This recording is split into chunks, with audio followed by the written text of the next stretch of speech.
पश्चिम बंगाल से बीजेपी सांसद मनोज तिग्गा ने टीएमसी सरकार पर तीखा हमला बोला है। उन्होंने कहा कि टीएमसी कोई संगठित पार्टी नहीं है, बल्कि बुआ भतीजा की तरह चलने वाला एक सिस्टम है जहां किसी की राय नहीं सुनी जाती। उन्होंने ये भी कहा कि उनकी सरकार बनने के बाद कोई वादों पर काम नहीं करता है।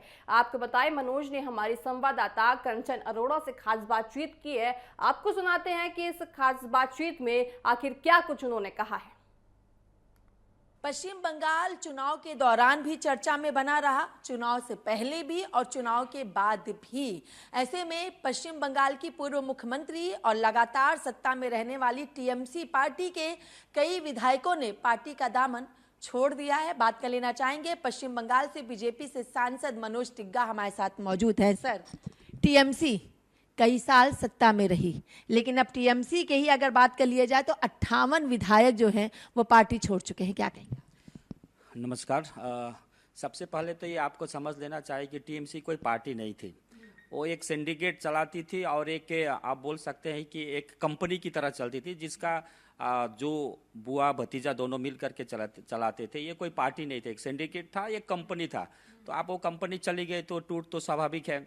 और पहले तो क्या था ना, वन मैन आर्मी की तरह चलता था। ये कोई किसी का हिम्मत नहीं था कि ममता बनर्जी के सामने या अभिषेक बनर्जी के सामने कोई कुछ बात बोले या सुने।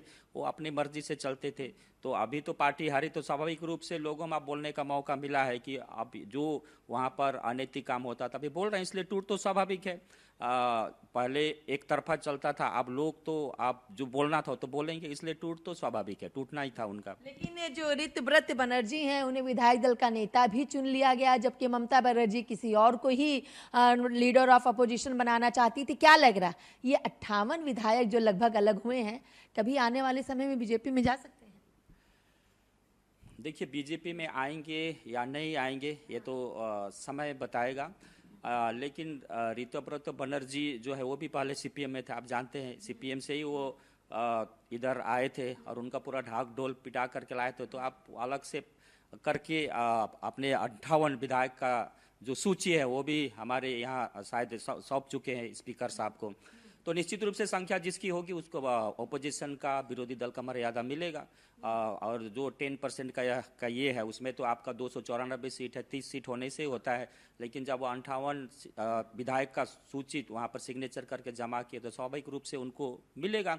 और जिससे ये भी बात उठ करके आई कि इससे पहले जो अभिषेक बनर्जी जो विधायकों का लिस्ट जमा किए थे, सिग्नेचर जमा किए, तो वो फर्जी निकला है। कई एक विधायक ऐसे और उसके विरोध में कार्रवाई भी होने वाली है।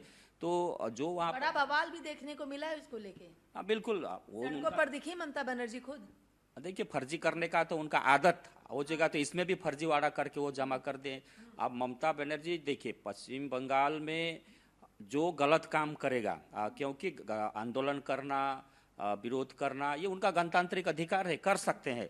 लेकिन राज्य को अनरेस्ट करने की कोई कोशिश करेगा तो निश्चित रूप से जो नई सरकार बनी है वो किसी को माफ नहीं करेगी। टेट स्कैम को लेके क्या कहेंगे आप, क्योंकि आपने अभी कहा है कि जो करप्शन करेगा, जो भ्रष्टाचार करेगा, तो टेट स्कैम को लेके क्या? देखिए, हमारा तो जैसे हमारे प्रधानमंत्री जी सब समय बोलते हैं कि ना खाऊंगा ना खाने दूंगा।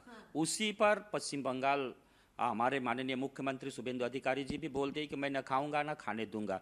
इसलिए जो दुर्नीति किए, भ्रष्टाचार किए, किसी को छोड़ा नहीं जाएगा। क्योंकि जो मेरिट था, जो मेरिट के आधार पर और नौकरी मिलना चाहे तो किसी को मिला नहीं। जो कभी परीक्षा में बैठे ही नहीं थे उनको नौकरी मिल गया। जैसे कि बाजार में आलू, प्याज, भिंडी वगैरह बिक्री होता है, उसी प्रकार से बीते गवर्नमेंट के शिक्षा मंत्री जी ने पूरा बिक्री कर दिया। और जो जिनको नौकरी मिलना चाहिए था वो तो महात्मा गांधी जी की मूर्ति के सामने बैठ कर साल भर आंदोलन करते, लेकिन उनकी एक नहीं सुनी। तो जो भ्रष्टाचार किया है निश्चित रूप से उनके ऊपर में कार्रवाई करेगी हमारी सरकार, और वो जेल निश्चित रूप से जाएंगे। आने वाले भविष्य में करप्शन को खत्म करने के लिए या फिर करप्शन ना हो इसके लिए सरकार क्या कुछ एक्शन लेगी? निश्चित रूप से हमारे माननीय मुख्यमंत्री जिस पर अवश्य ही कदम उठा रहे हैं और आने समय में भी उठाएंगे। हम बोलते हैं ना सब समय कि करप्शन को कभी प्रश्रय नहीं दिया जाएगा, और करप्शन जो करे उन पर कड़ी कार्रवाई की जाएगी, और ताकि साहस नहीं कर सके वे करप्शन या भ्रष्टाचार करें। एजुकेशन मिनिस्टर कौन होगा, क्योंकि बड़ी जिम्मेदारी होगी, टेट स्कैम बहुत बड़ा स्कैम है। निश्चित रूप से जो दक्ष है, जो सक्षम है, उन्हीं को मिलेगा, क्योंकि ये कैबिनेट बैठ करके हमारी पार्टी है, सरकार है, सभी मिल करके तय करेंगे कि आने वाला समय में ऐसा व्यक्ति को मतलब शिक्षा का जिम्मा दिया जाएगा कि अच्छी तरीके से चले, क्योंकि किसी भी राज्य को आगे ले जाने के लिए शिक्षा, स्वास्थ्य, लॉ एंड ऑर्डर, ये 3 चीज होना बहुत जरूरी है। तो निश्चित रूप से योग्य व्यक्ति ही को ही आने वाला समय में शिक्षा मंत्री का जिम्मेवारी दिया जाएगा। आपके मैनिफेस्टो में महिलाओं का सफर मुफ्त की बात की गई थी, जो धरातल पर दिखाई दे रही है।